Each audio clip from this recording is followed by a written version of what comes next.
News from the local scene.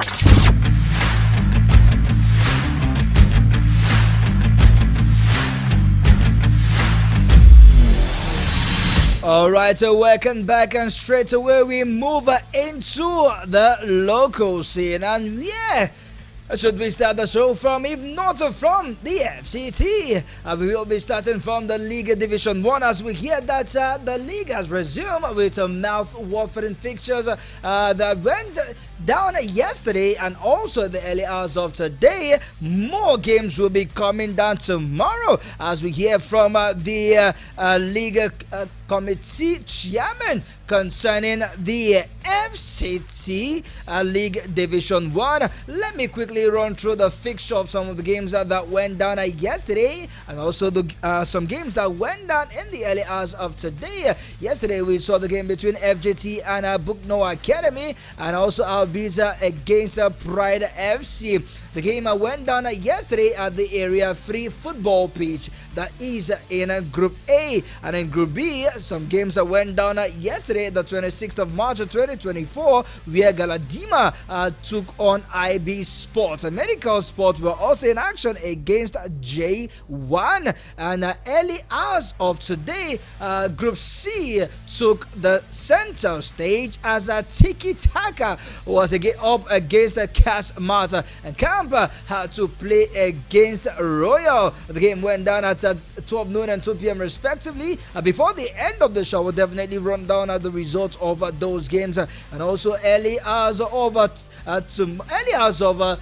tomorrow. Yes, tomorrow games will be going down where NUs will take on Maracana, and New Dawn Correctional will take on a Correctional. Yes, that game, I beg your pardon, went down today. Yes, the game between a New Dawn and Correctional, it went down today, while Youth took on Maracana FC, and Youth and Maracana FC played out a goalless draw, while Correctional FC played out a 1-1 draw right here at the area, at the old parade ground, at the Area 3 football pitch, I beg your pardon. Yes, the Area 3 football pitch saw these games went down, and actions will be resuming come midweek next week. Yes, 3rd of April to be precise. Yes, on the 3rd of April, games will continue on Wednesday at the old parade ground, where Bukno FA will take on Pride FC,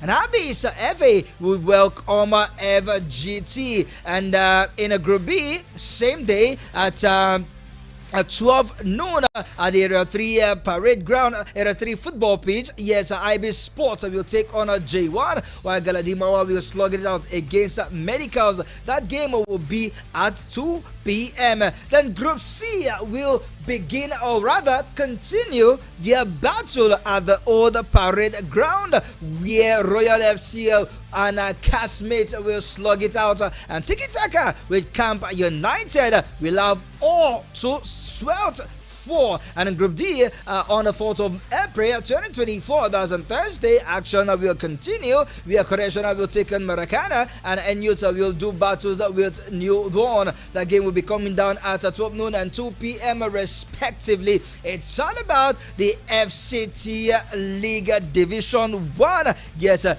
will be going down right here in the FCT. One man joins me on the show. You know him as Chukun, so I arranged the sport bishop. Unfortunately, he's not with me live in the studio, but he joins me online. Good to have you, Sport Bishop, and how are you feeling right there? Hello, Sport Bishop. Thank you very much. I'm feeling so. Can you hear me? I can hear you loud and clear. I said thank you very much for having me. Thank you for being part of the show. I really appreciate it.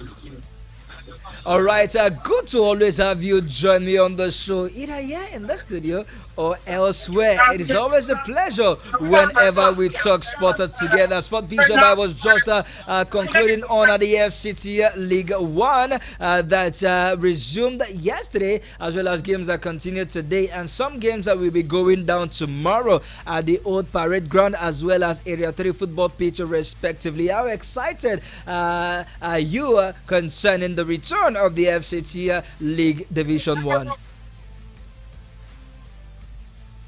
I think it's something that must be commendable. To be sincere with you, I'm one of those people who is so worried about the fact you don't have a team in the Nigerian Premier Football League or even a team in the Nigerian Nigeria. I think it's long overdue that we get a team in the Nigerian Premier League. So I'm happy that the FCT League is back on track. I'm happy that we're seeing much football. Don't forget, even the FA Cup, the FCT FA Cup as well, according to the finals, where we know that the FCT has also watched the finals of that competition. So for me, I'm really happy. I'm really happy that most of the football is back in the FCT, and hopefully the success in this league will rub off on our top tier league.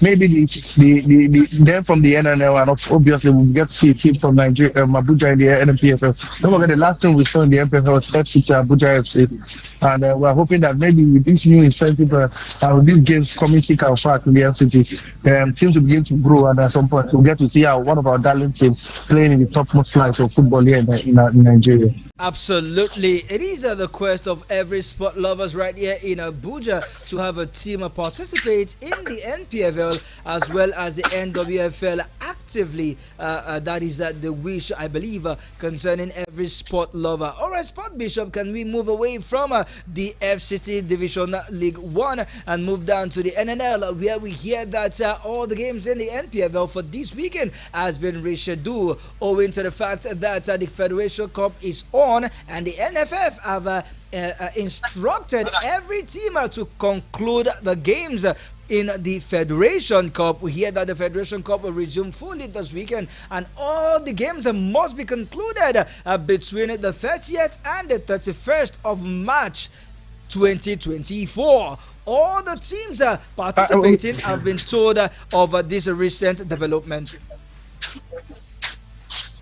I think we talked about that earlier on the show, where we heard that the NFF released the communique where they said every FA Cup side in the states to conclude before the 30th and the 31st of March. This would allow the FA Cup in the national level begin.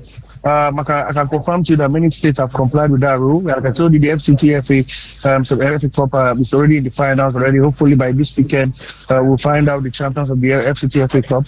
I think with Abia, Lagos, I think Port Harcourt as well. The biggest news coming all the way from the Heartland have been dumped out. That's why they're from the Nigerian Premier Football. They've also been dumped out of the FA Cup. Or the FA Cup competition as well. So the states they are complying with the instruction from the NFF, and by the end of this week, hopefully all the teams from the 36 states would have been able to bring out their 2 representatives each for each state, and then the national FA Cup will begin. Don't forget, I think was it last year or last 2 years, the FA Cup did not conclude due to the fact that teams didn't complete their state FA Cup on time, and before the schedule was out. The season had gone so far, the FA Cup didn't get to its climax. So I think this is the right way to go by the NFF. And like I said, almost all the states are complying. By the end of the week, we should know the team that will represent each state. And then we'll begin the national FA Cup where we see the team that will who will win the competition and also head to the continent as well. So, like you said, good directive from the NFF, and I can confirm to you that most states are complying with it. All right, Sport Bishop, but just like you earlier mentioned concerning the match that went down early as where Atlanta FC we are dumped out by Ikukwoma FC after a 2-2 draw. It went down in a penalty shootout where Atlanta had to bow out of the competition. No thanks to that penalty shootout. Now, this is another woes for Coach Christian Obi following their unimpressive performance in the NPFL so far this season. We hear that Ikukwoma will now take on for Ibroja FC in the final, where there's the winner rather we go on to represent the state in the National Federation Cup proper. What more can we say concerning Atlanta FC? This is the first time in 19 years that they will not be representing Imo State in the Federation Cup. I think it tells you 2 simple things. And that the governor of Imo State was wrong to let go of a certain Kennedy Boboyi and allow Obi take charge of the job. Let me be sincere with you, since he returned, the man has already turned out only 1 win in over 6-7 games. His first win in a very long time. It's been a long time Heartlands to get the victory up until that game. And now in the cup competition, they are knocked out by a team as low as Ikukoma. That's not even a professional team. They don't even play in the NNL. So maybe this is just a team that is formed among themselves in Owerri. and they go beat the biggest team in the land on penalty. I'll beat his penalty, but come on, Mike, not for Heartland. If you're not doing well in the league, why not use the cup competition to get yourself a slot in the continent? So for me, it's a big blow to the face of Heartland, big blow to Coach Obi, and this justified the claims of the Heartland fans who were saying that the man wasn't good enough, and they almost went on the protest when the governor didn't let go of Kennedy Boboye and get him back in charge. So it is what it is. I think all the issues around Owerri looks like a recipe for disaster. Don't forget, about a few years ago, they had never been relegated from the Nigerian Premier Football for certain ruptures of corruption, and the team went from A level to almost D level. They were down to the NLL. They found their way back to the NFF, but it seems that there's a systematic issue with the team. The structure-wise, from the management down to the coaching crew, there is something wrong with it. When you do not separate business from in sport, from family, from trying to appoint your friends and well-wishers, this is what you get. So I'm not really surprised, but I feel sorry for Heartland fans who used to be one of the best fans in the NFF. Don't forget, we're formerly one after now. They have a great history with Nigerian football, but this is where they are at the moment, and they will have to manage it. All right, it is just so sad for a team like Atlanta over Owerri. Yes, they have been quite impeccable in the league for quite a while now, but of lately, politics and family have dented that team's performance in the FA Cup as well as the league. All right, Sport Bishop, now can we move away from everything that has to do with the Nigerian Premier Football League and touch down the camp of the Super Eagles? Yes, the game is over. All of international friendlies is over, but one thing that is over for this man called the standing captain for the Super Eagles, talking about Moses Simon. It is official now. It is confirmed. He has been ruled out of the season following the knee injury he suffered in that game against Mali. Sad one for Moses Simon, I must say. I think big blow for Moses Simon. The club Nantes, the team in France, have confirmed that he's out of the rest of the season. He's a player who is one of the first name in the team list for Nantes in France. Big blow for the team because they're also trying to get continental football as well. And like I said, it's been a mainstay in that team. For you to get an injury in such a game that is more like a dead rubber against Mali yesterday, wearing the green white green of Nigeria, is quite sad. I saw that collision. It was a beautiful pass from Alex. He will be trying to get past the defender and give. Unfortunately, he had to clatter out the goalkeeper and then he hurt his knee. He was taken to the hospital and now we can confirm, like you did say, that he's out for the rest of the season. I feel sorry for him. I wish him speedy recovery. A big blow, like I said, to Nantes. This is the reason why you see clubs. This is clubs by nationality when they don't want to let player leave for games that are not in quotes irrelevant, like friendly games, like national league games that does not add, to the national team. But this is what we get. I think in Nigeria, for have not had a rub of the game with injury from Victor Osimhen to Victor Boniface Oko. We had Moses Simon at some point, William Cruz Eko, who is still out. Frank Onyema picked up a knock alongside Calvin Bassey. They had to return after the first game against the Black Stars of Ghana. So it's not been too good for the Super Eagles. But again, I feel sorry for a certain player like Moses Simon because I tell you, he has been a great servant of the Super Eagles of Nigeria. So every time he has been called up to the team, he has appeared, friendly or no friendly, competition or no competition. He's one of the mainstays. And I think it's one of the oldest players in the team. Remember, he was there when there was a certain Victor Moses in the Super Eagles of Nigeria. So I'm happy. I'm really happy with him. I'm really happy with what he has done for the Super Eagles. But sad one for him. He will have to sit out from now to the end of the season. Big blow for Moses Simon. I think I had a chat with him, remember, from a few days back, and it was a bit optimistic. Hello, Sport Bishop, are you there? All right, while we still try to establish a connection with him and see how we can get him back online, let's move forward on the show where Super Eagles defender have come out to blame the loss to the Cafet Eagles of Mali, to the strikers, saying that they could not convert their chances, and that was the reason why they actually lost that game. It says that we failed to take our chances. The Super Eagles, though we know, lost the game against Mali in that one that went down at the stadium right there in Marrakesh, Morocco. They were beaten by 2-0, courtesy of the goals scored by Traore and his teammate Mwasia late in the second half. The game ended in favor of the Carthage Eagle. And let me quote Kenneth Omeru concerning that defeat. He says, and I quote, "I think we played a better second half. It wasn't a bad game. We just didn't take our chances and they scored 2 goals overall. I think we played a good game. It was a good outing for us. Fantastic spirit. The players that were here gave their best. We just couldn't score in the game," he added. Sport Bishop, good to have you back. Words of Kenneth Omeru saying that the Super Eagles did not take their chances. Their inability to score cost them the game. He didn't blame the defense. He didn't blame the goalkeeper, where the likes of Stanley Wabali has considered 3 goals in 2 games, unprecedented. He didn't blame the midfield, but rather he blamed the attackers that they could not score, and that was the reason they lost the game. You see, when a team loses a game, but it's an issue. It's the fault of the complete team.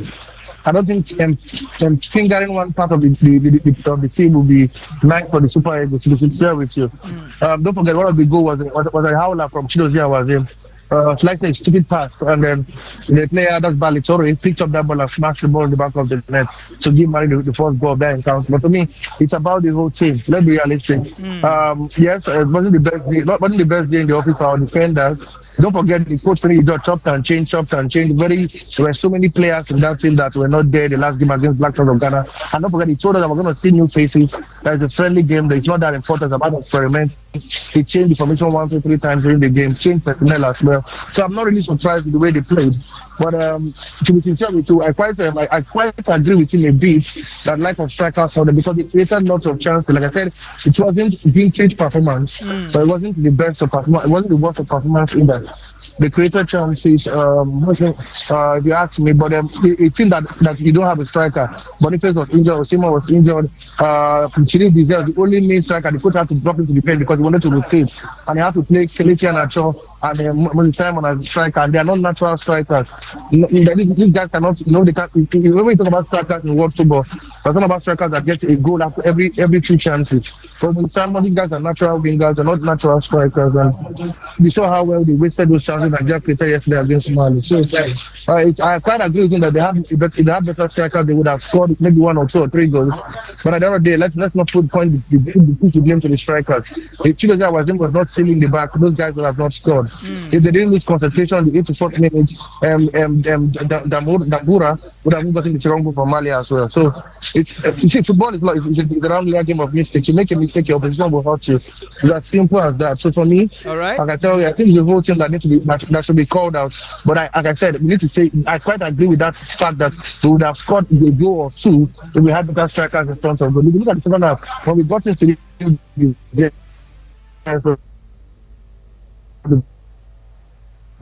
other striker, Nigeria played far better. Oh dear, the network is trying to play prank on us, and we are losing connection with the Sport Bishop. Are you there? We had only screamed goal when we saw the ball was at the side net. I don't know how we Oh, so sad. We tend to get some unfriendly disconnection from there. We're talking with the Sport Bishop. We'll continue to see how we can get a clear communication line with our man over there. All right, moving forward, it is no longer news that a former Nigerian Super Eagles coach Felipe Jose has been sacked by his club in Vietnam. Yes, we hear that not really the club actually, but the Vietnam national team. Yes, he was sacked early as of today following the home defeat by Indonesia, their opponent, as they continue to push for qualifying in the next stage for the World Cup. We hear that the club has relieved him of the job that he was assigned in for less than 12 months, less than a year. This man was shown at the exit door. It was Vietnam's first home defeat to Indonesia in nearly 20 years. And angry home fans chanted afterward for the 69-year-old to be sacked. Sport Bishop, while you were away, we were discussing the sack of a former Super Eagles coach Felipe Trezé. Felipe Trezé actually coached the Super Eagles helping them to qualify for the 1998 World Cup, where he never got the opportunity to lead the team to France in 98. He was sacked before the World Cup. But we hear that the Vietnam national team that employed him, he has been sacked following their 3-0 defeat by Indonesia. Let's be realistic, time, but did you expect him to beat Indonesia with Vietnam? Did you expect him to beat Indonesia with Vietnam? Yeah, the fans in the football map? The fans actually thought otherwise. Look, it's been 20 years since Indonesia defeated Vietnam at their home ground. We all know that, but seriously, to be sincere with you, in Asia, we've learned something. Football, there are some powerhouses and the others are average teams. Vietnam, Indonesia, these are average teams in football in Asia. The man is not a magician. He can't turn Vietnam to a powerhouse in Asian football overnight. Let's be realistic. But again, I'm not hope for him. The coaching job is a very cruel one. So when you are doing so well, you get the floodlight, you get the applause from journalists, fans, and the administrator. When you are doing badly, when the team is doing bad, it's the coach. It doesn't matter whether the players are terrible on the pitch or play. The coach, they'll tell you, select the players who play the game. So it's just one of these things. Like let me borrow your word, fine boss. You would say that there are two sets of coaches. The coaches who are sacked, and the one who are waiting to be sacked. So it's just part of the game. I don't think it's put a dent in his career, but come on.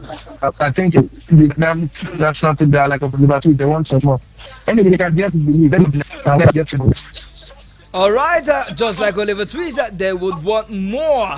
Not would, they actually want more. And since coach Felipe Truzet could not give them the win, they had to let him go. But Sport Bishop, it seems that all is well with Cote d'Ivoire as a nation in sports generally, following their successful hosting of the Afcon 2023. We now hear that they have now been confirmed as the host for the African Women's Basketball Championship that will be going down in July this year. It was announced during the FIBA African First Central Board meeting for the 2023-2027 cycle held in Abidjan, Cote d'Ivoire.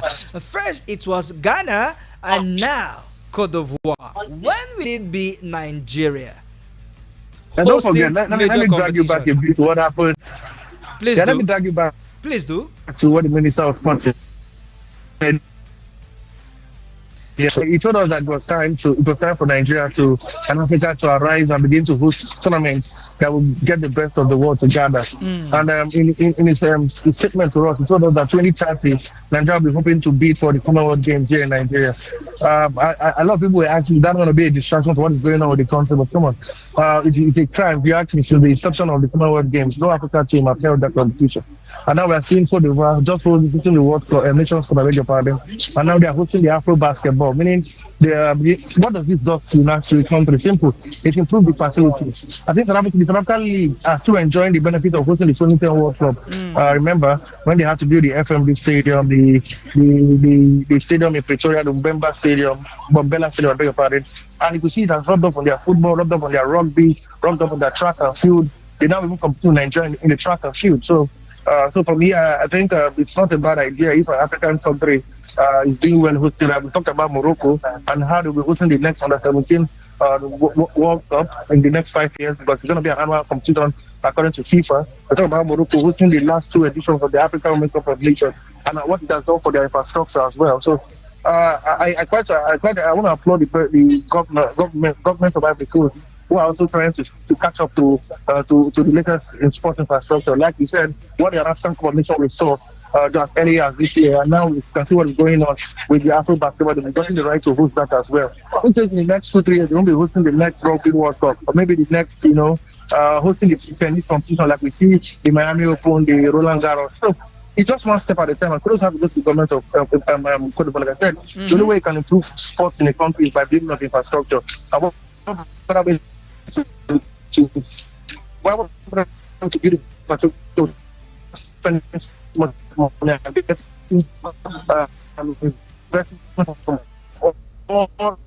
from the dear.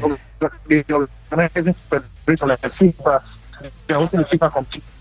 All right, network again are still acting up, and there the connection with the Sport Bishop could not pull through. Let's go on our first official commercial break. When we return, I will be taking your calls as well as a message on the topic. Alan Onyema talking about the chairman and the CEO of Airpeace threatening to sue the NFF if they continue on their quest to sign a foreign coach for the Super Eagles, as well as Angel Di Maria being issued a threat to his life, a life or death threat if he returns to Rosario Central right there in Argentina. Told they'll have to take his life. All these and many more loading on the show. Let's go on the short break. And when we return, it's all about you. Stay tuned.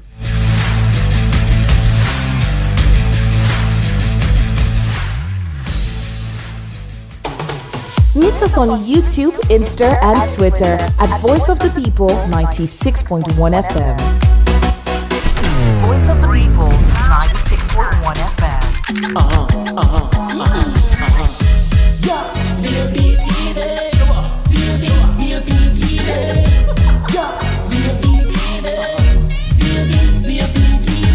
We have been serving you hot and fresh content on radio, and you have been loving it. Now we're taking it further.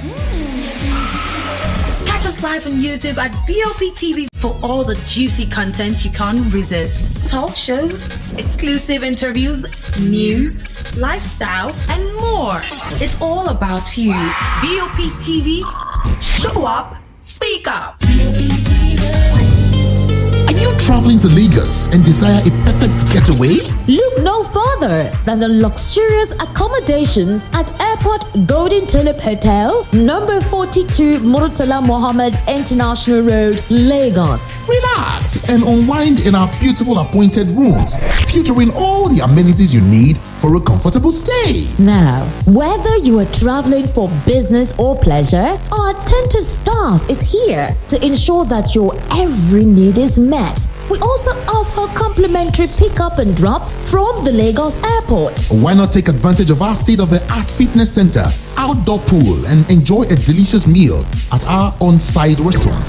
With stunning views, world-class service, and a prime location, Airport Golden Tulip Hotel is the perfect choice for your next vacation or business trip. So why wait? Book your stay today and experience the ultimate in comfort and luxury at Airport Golden Tulip Hotel. For bookings and reservations, please call 0815-8003-333 or 0815-7003-333. You can visit our website at airportgoldentuliphotel.com. Airport Golden Tulip Hotel, where luxury meets comfort. Believe me. I'm coming in hot. Now, you can enjoy the original taste of premium American Romeo's Pizza. Juicy, just the way you like it. To order online from Guarimpa, call 090-8831-5908. Gariki 090-8831-5906. And Lupe 090-9238-9861. Romeo's Pizza, the pizza champions. Coming in hot, just like the heat.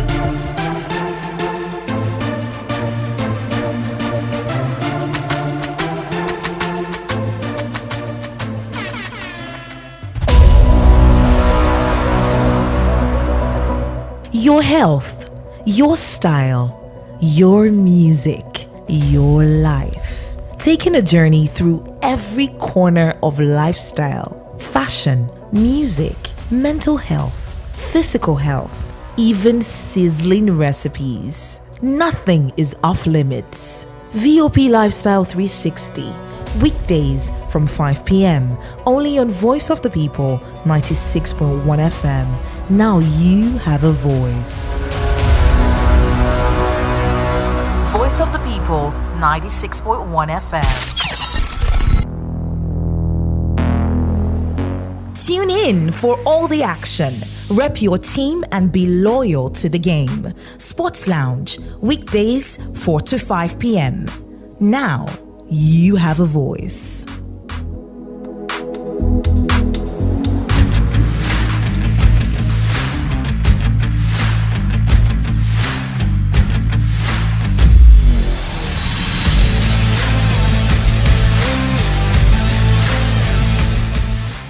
All right, welcome back to the second half of the show, Sport Lounge. That comes your ways every Mondays to Fridays at exactly 4 p.m. We gather around to talk sport like never before.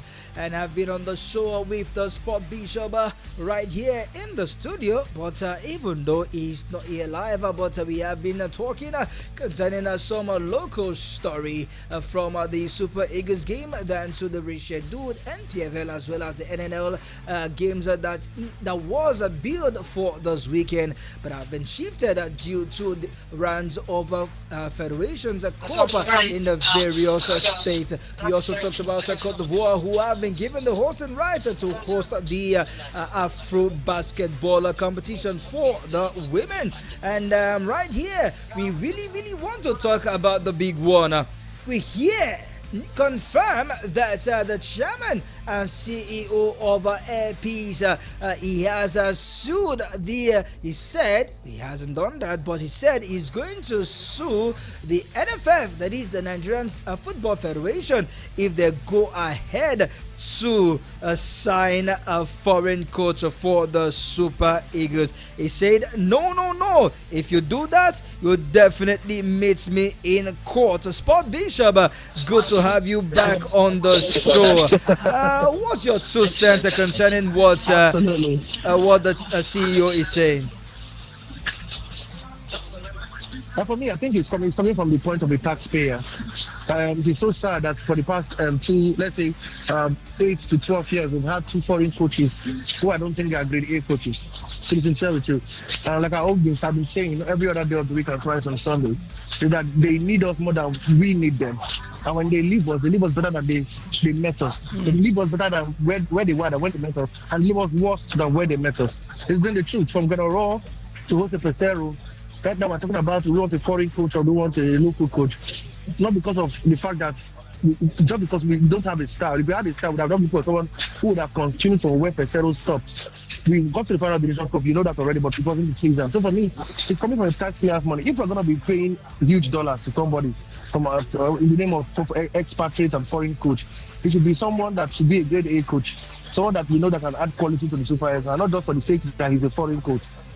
If that's the reason why we're getting a foreign coach, then I don't subscribe to it, and that is the truth.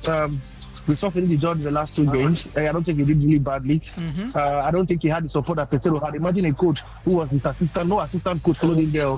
Follow him and the goalkeeper coach, no coach, no psychologist, nothing. He was everything. Motivational speaker, he was the coach, he was everything. How do you expect that man to do so well? But when Pesero is in charge, you have like a truckload of assistants, like 7 or 8 from Nigeria, then maybe 3 or 4 from the shop. So are we not jokers?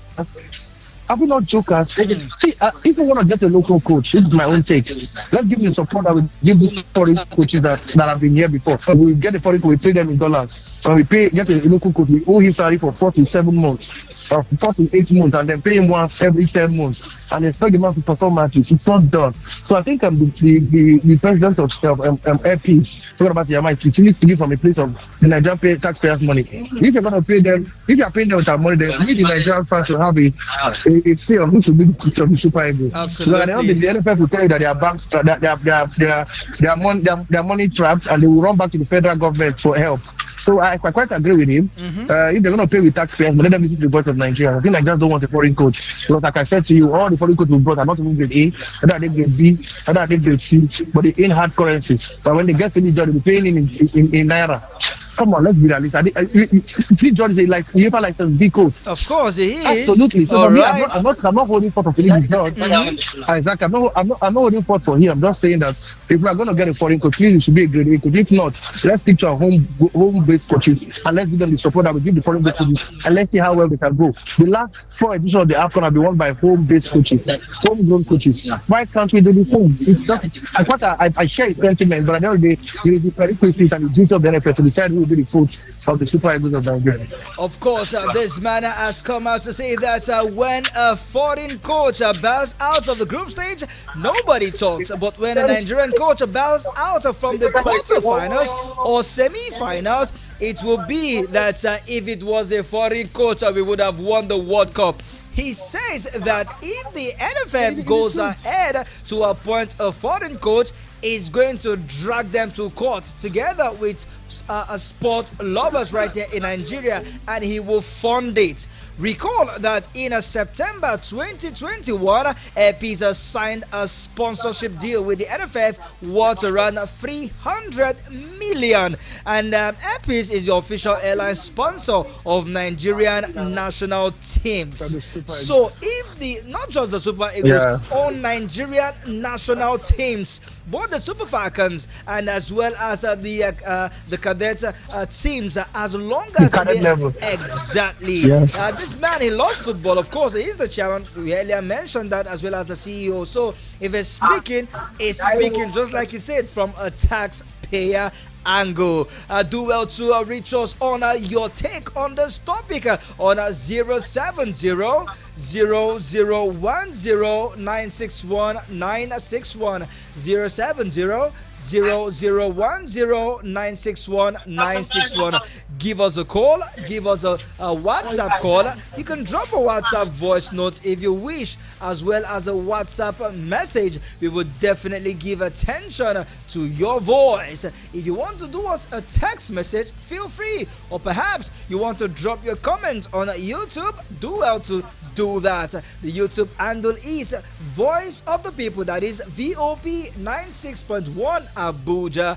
VOP 96.1 Abuja. Do well to like, comment, and most importantly, share. And when you do, feel free to subscribe to our YouTube channel so you can be part of the sport family. Let me quickly take this message, Sport Bishop. It seems that the message are pouring in. This one says, good evening, Uncle Fine Boy. If you check my previous messages here on this show, I said Ghana is a weak and depleted team. That's why Nigeria beat them. I said clearly that Mali's friendly was a real test for Super Eagles. You can see how they lost that game at 2-0, which is a bad result for Finidi, who is also vying to become a permanent Eagles coach. After Mali beat him 2 goals, unreplied, is giving excuses now. That is because of the unavailability of a first choice players based on injury they sustained. I pray NFF will appoint someone who has proven himself internationally, whether local or foreign. Let Finidi go back to his Aimba. A good coach is supposed to use the players available at his disposal to deliver, not giving excuses when he lost. This Mali, but he couldn't beat. This Mali he couldn't beat. So if it was Senegal, we would have lost that game at 5-0. It's unfortunate, but the new coach should be. It's unfortunate, I beg your pardon, but the new coach should be appointed now so that he will start preparation for Nations Cup and World Cup qualifiers. Emmanuel from Usetsu, such a twisted tailor with his message. But come on, we love that. Thank you for that. Let me also take this one from Onyema. Onyema is texting us from Mpape. He says the Super Eagles should not look at a foreign coach. It is time we'll look down and get coaches from Nigeria. They can do well. Pay them and give them the free hand to work. I will join the Epis chairman to sue the NFF with my own 5K. Sport Bishop, it seems that Nigerians are joining their voice with the CEO of Epis to sue the NFF if they go on to sign a foreign coach. What Nigeria does want is a good coach. It's as simple as that. Whether it's foreign, whether it's local, whether it's inside. It doesn't matter whether it's Nigeria, whether it's Alright, it seems that place is quite noisy and unfriendly for us to continue that call with the sport bishop. Let's see if he can change his location. But before that, let's move to the foreign scene. Let's take you to the foreign scene. And from the foreign scene we go. This time let's touch down at the Argentina nation, the country of Argentina, as we hear that Argentina legend Angel Di Maria has received a death threat from narco terrorist over his plan to return to Rosario Central. We hear that the former Benfica the former Manchester United, the Real Madrid and PSG midfielder who is currently playing for Benfica recently announced his decision to finish his career at the local club, where he signed his first professional contract in 2005, and there he played until 2007 before joining Benfica. We hear that according to reported in Argentina and Portugal, the former player, Real Madrid player, received a threat at his family home in the outskirts of Rosario. He was told that if he comes back to Rosario, they will kill a family member, that not even the governor of Rosario can save him. Sport Bishop, what's up with football players, celebrities in general in South America, from Brazil to Colombia and now Argentina? That threat sent to Di Maria. Let be realistic. You know, in South America, the life has got, I think human being is not even easy. So when you become a superstar from South America, the aim is, to live big, live large, live flamboyant. There's many players who have gone through that route, and Rihanna and the rest of them. And then I think stayed in a hotel for about 4 or 5 years until he became a big bankrupt. This is a player that played the highest level of football. So it's not a new thing with South American players and getting into trouble for all the wrong reasons. We're talking about, we saw a message yesterday on the show where someone said that the players should stop clubbing and other partying and focus on only football. And we laughed it out. Come on, these are human beings. They have their plan to, they have their right to get to party at times once in a while now. They are human beings. They make this money, they work hard every week, and then if they have a chance to go party and ease out the tension, why not? But my own take is this: I think it's another take it a bit too far. Look at Robinho, look at Dani Alves, look at Ronaldinho and Rihanna. They take it too far. Now look at Luis Diaz. His father was kidnapped because of we were talking of the guy did not pay homage to the boys from his area. So it is what it is, So for me, I think it's just a South American issue. You can't take it away from them. These guys started playing football from the poorest of poor. Many of them were poor from a very tender age, and when they see a new lease of life, playing football, making millions of naira, sometimes it gets to their head. It just gets to their head. They can't believe that they would ever make such amount of money in their life, and they begin to do things that is very, very unthinkable. So these are things. Like I said, this is why I say everything needs a psychologist, someone. And this is why I gave quotes about James a few while ago, where he brought someone to talk about life after football, because football is a short career. If you are too good, we spend 15 to 20 years after there's life after football. So for me, it's not a South American problem. It's an issue. It's a more or less a cultural issue than a footballing issue. Right. When they tend to become superstars, it gets to their head even because it starts on the poorest of poor. It is what it is. You don't have to find a way to to curb it and maybe minimize it. All right, just so you know, the narco terrorists are spreading terrors in Rosario and have forced the government to intervene. We hear that in recent times, the city of Rosario have experienced an intense increase in violence, for which a group described as the narco terrorists have been responsible. We hear that a series of explosions, especially 4, was held before a resort. Megan sped away after throwing a black nylon package close to a bus, which caused the explosion. If you check it, they are superstars, they are musicians, they are actors, they are also attacked as well. The only way you can get your players safe is by either maybe getting your players out of South America, bring them to you to wherever you're playing your football. That's one way to curb it. Neymar did it, Diaz did it. Or better you find a way to get proper security for them. That's the only. But this is an issue. See, it's not. At some point during the World Cup in Brazil, there was a protest against the World Cup. It was almost cutting into a chaos, into a protest. So it's not about the players right now. It's about like I said, the poverty rate in South America is terrible. All right. And these guys, they see celebrities as where they live as a linchpin, or a launch pad to a greater future for them. So what they do is kidnap one or two of these celebrities, and then it is what it is. It's not only an African issue, so it's almost getting to a worldwide issue. But like I said, all we can do. Absolutely. All right, the international friendly is looking like done and dusted, but we hear that the Three Lions of England, they have been told that they have no excuse not to win the Euros. But the time for excuses is over. It is time for them to get their hands on the Euros. They have the golden generation as well as the golden chance to winning the Euros. Sport Bishop, do you agree? It has been 2 games and 2 you can call it defeat, even though they didn't win their last 2 games. They didn't win. They didn't win. 1 win and a draw. See, let me tell you the truth. This England national team are full of overhyped players. Look at Kobe Mino now. Just had 2 caps for the national team, and everybody's already screaming his name in high heavens. Nobody wants him to grow. If you listen to Jude Bellingham, he told us that he was wanting the English press, wanting the English management that come. Just allow this boy to grow at his pace. It's not forcing him into the limelight.